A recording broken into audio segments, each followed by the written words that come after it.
Good morning, students. Today we are going to see the topic transistor configuration and characteristics. We already know transistor has three terminals. One is base, another one is emitter, another one is collector. So here one terminal will act as a input and another will act as a output, and third terminal will act as a common for both input and output. From this, transistor is configured in three types. One is common base configuration, another one is common emitter configuration, third one is common collector configuration. We are going to see one by one. First one, common base configuration. From the name we can say that common base. So here base terminal will act as a common terminal, common for both input and output terminal. So the input is given between emitter and base terminal, and the output is taken between collector and base terminal. Okay, so base is common for both input and output terminals. Next is the common emitter configuration. Here emitter is act as common for both input and output. Input is taken between base and emitter terminal. Output is taken between collector and emitter terminal. Last is the common collector configuration. Here collector terminal is the common terminal. So collector terminal is common for input and output terminal. The input is taken between base and collector, and output is taken between emitter and collector. In all three configuration, the emitter should be forward biased and collector should be reverse biased. Either it may be a NPN or PNP transistors. Along with the configuration, we are going to study the characteristics of each configuration. First, we are going to see the characteristics of common base configuration. So, what is characteristic means? The electrical behavior of the transistor can be described by the interrelationship of various current and voltage. This relationship can be plotted in a graph, and the curve shows the characteristics of the transistor. So here there will be various voltage and current value. For input characteristics, we are going to see the behavior of the input side, so that the output has to be constant. So here we are going to take the output voltage VCB as a constant value, and the graph is drawn between emitter current and emitter base voltage. Okay, so what is input characteristics mean? In collector base configuration, here the curve is drawn between emitter current and emitter base voltage at constant collector base voltage. For that, first we are going to take your collector base voltage as 0 as a constant value and change the base emitter voltage step by step, and it gives the emitter current value. For some value till the knee voltage, there won't be very negligible amount of current. After the knee voltage, this is the point, we call it as knee voltage. Okay, after this point, the emitter current will increase rapidly for the small change of base emitter voltage. From that, we can say the input resistance of the transistor is very small. The input resistance can be found from the equation del VEB divided by del IE. And this experiment can be repeated for different VCB values. Now we can increase the VCB value above 1 volt and repeat the experiment. You will get a graph which is moved downwards. These are the characteristics of common emitter configuration. And next is the output characteristic. So in output characteristic, you are going to maintain input side as constant value. That is, you are going to maintain the input current. Emitter, input current is emitter current. We are going to maintain input current as constant and we see the values of IC and VCB. So the graph is drawn between in x-axis it is collector base voltage and y-axis collector current. First we are going to keep the emitter current as a 0 value, constant value, then change the VCB and take the reading of collector current. You will get the graph like this and repeat the same for different values of emitter current as a constant value. Then we get a 3 regions, that is saturation region, active region and cutoff region. We can see one by one. Here when the voltage VCB is less than 1 volt, there will be a rise in IC current.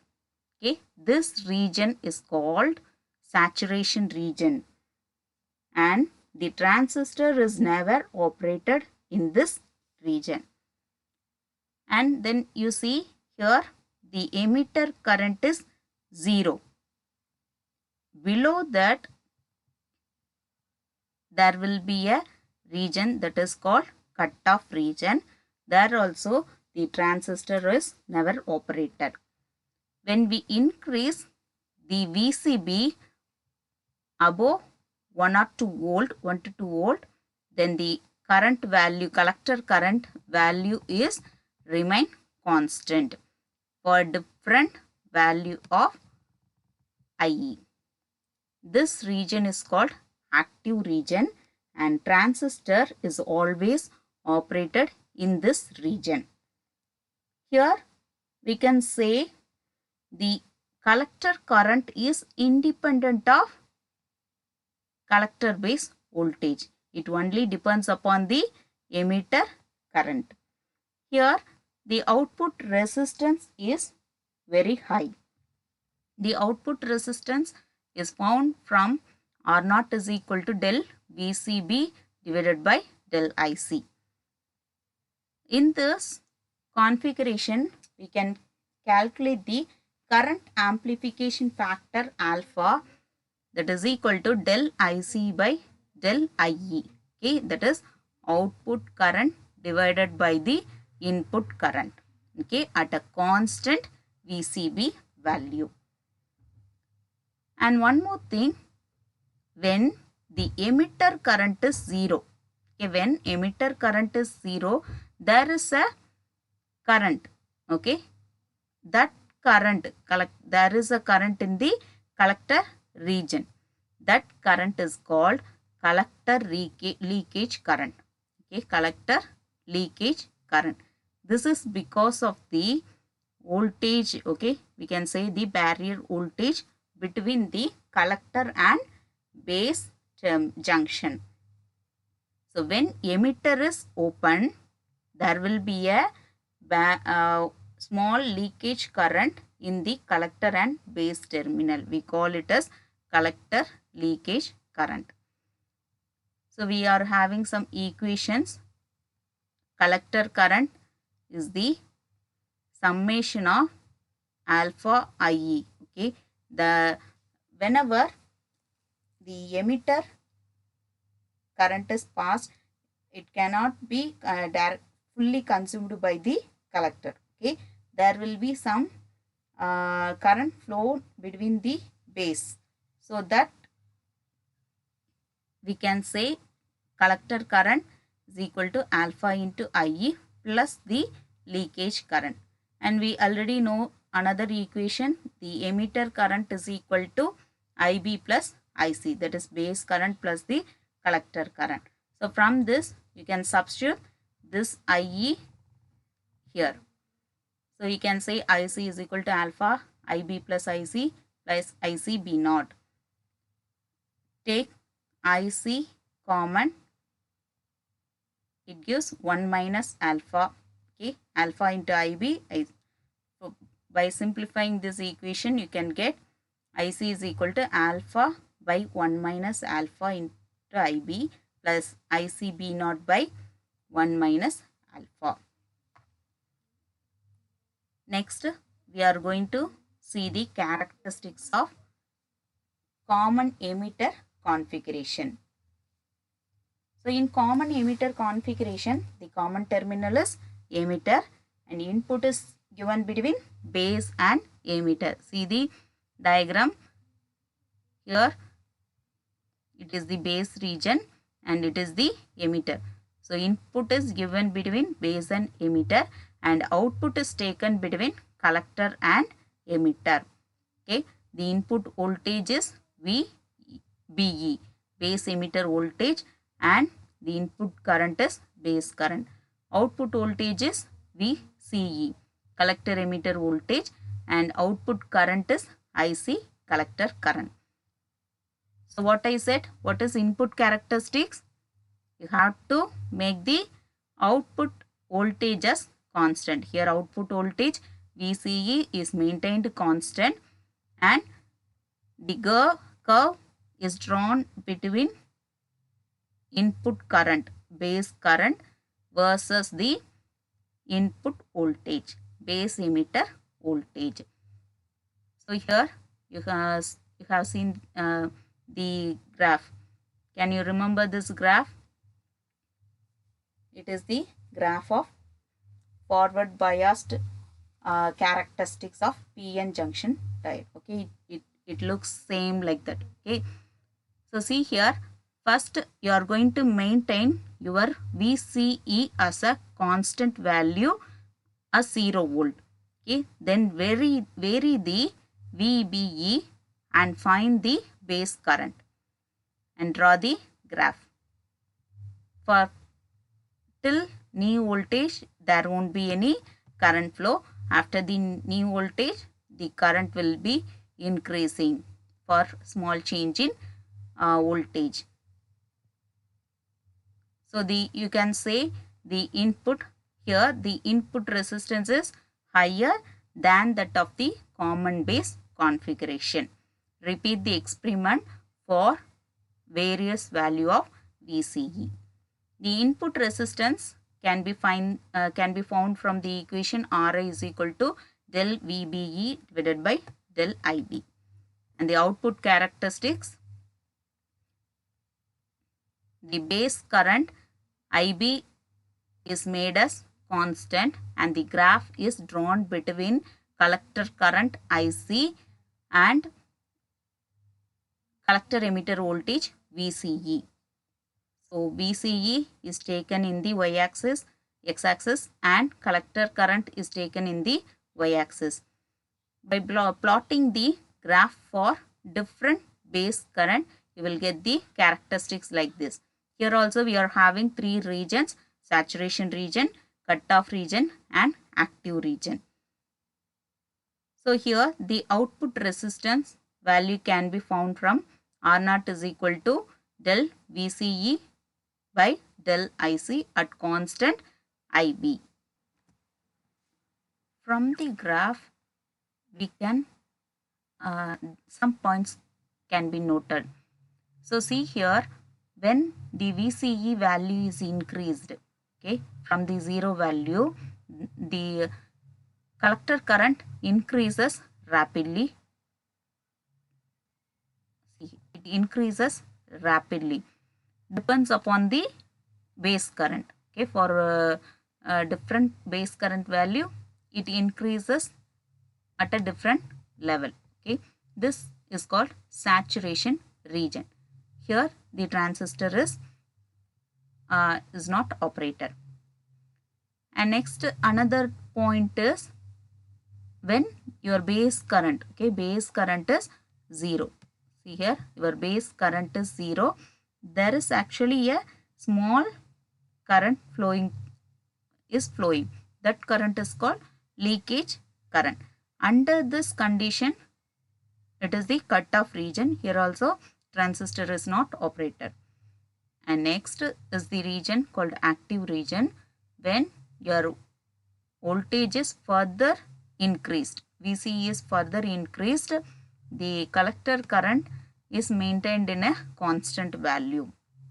In this region,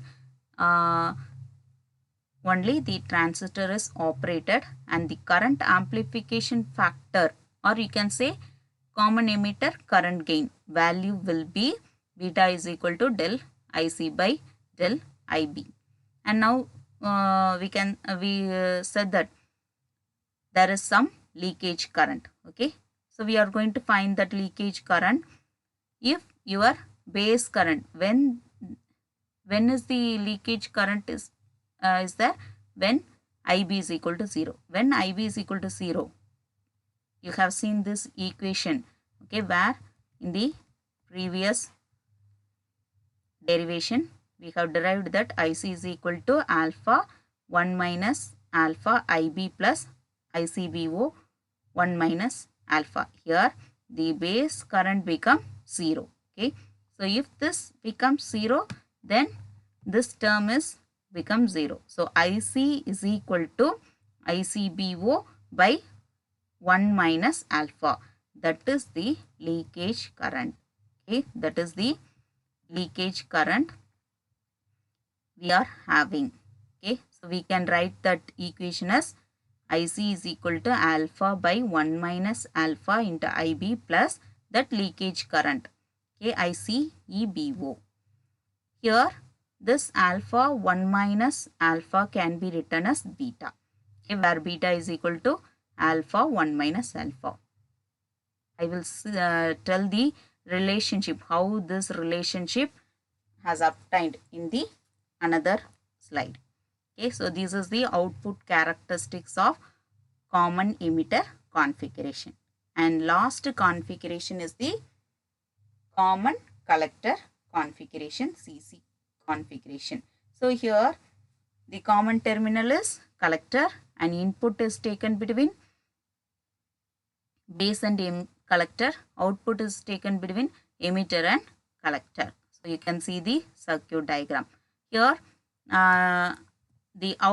for input characteristics, the output voltage, common emitter voltage, should be constant, and the graph is drawn between base current, okay, base current and voltage, common base collector base voltage.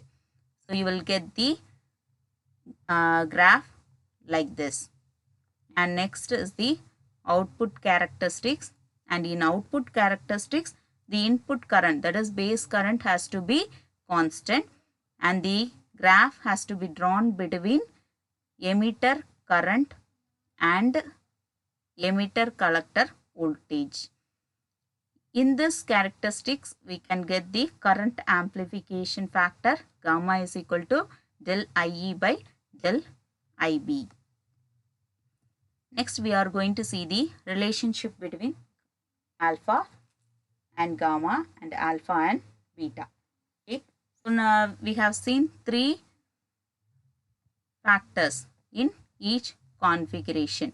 Okay, first, common base configuration, current amplification factor alpha is equal to del IC by del IE.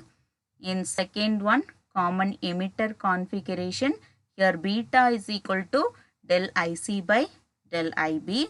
And next, common collector configuration, gamma is equal to del IE by del IB. Okay, so in this, we already know one equation, IE is equal to IC plus IB. Here from the equation, in this equation, IE can be written as IC by alpha. Okay, substitute that equation here.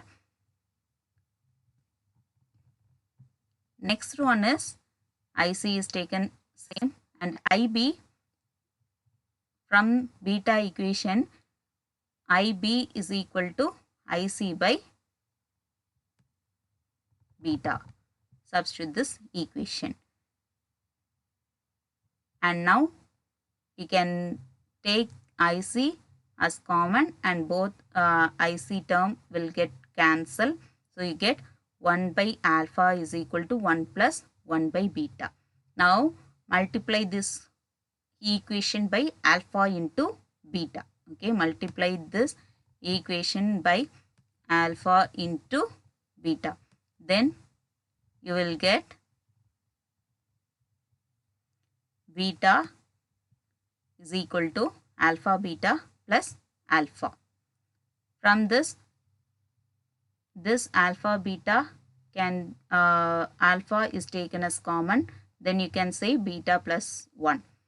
You can from this equation you are getting alpha is equal to beta by beta plus 1. Okay, and from the same equation, okay, bring this alpha beta here. Okay, so beta is taken as a common term, then 1 minus alpha will be there. Okay, 1 minus alpha is equal to alpha. So beta is equal to alpha by 1 minus alpha. This is the relationship between alpha and beta. And another way you can find the relationship between gamma and alpha. Okay, so del I is equal to del B plus del C. In this term, gamma is equal to, from the collector, common collector configuration, gamma is equal to del I by del B. Here del B can be written from this equation. Okay, from this equation, del IE minus del IC. Here we are going to divide del E on both numerator and numerator. So this term becomes 1, and here it becomes 1 minus del IC by del IE. So del IC by del IE is the alpha. By substituting this value, you can get gamma is equal to 1 by 1 minus alpha. So these are the relationship of alpha, gamma and beta. And these are the some of the comparisons of common base, common emitter and common collector configuration transistors. Okay, so here input resistance, common base, it is very low and it is about 100 ohm, and common emitter it is about 750 ohm, and common collector it will be high value 750 kilo ohm. And output resistance for common base it is about 450 ohm, and common emitter it is high about 45 kilo ohm, and common emitter it is low about 50 ohm. Like that, voltage gain for common base it is about 150, and common emitter it is about 500, and common collector it will be less than 1. The application of common base is for high frequency application, and for common emitter for audio frequency application, common collector for impedance matching. The current gain of common base it will be less than 1, and common emitter it is high, and common collector it is appreciable. So these are the characteristics and configurations of transistor. And study well, refer the book. If you are having any doubt in this portion, give it in the comment section. Thank you, students.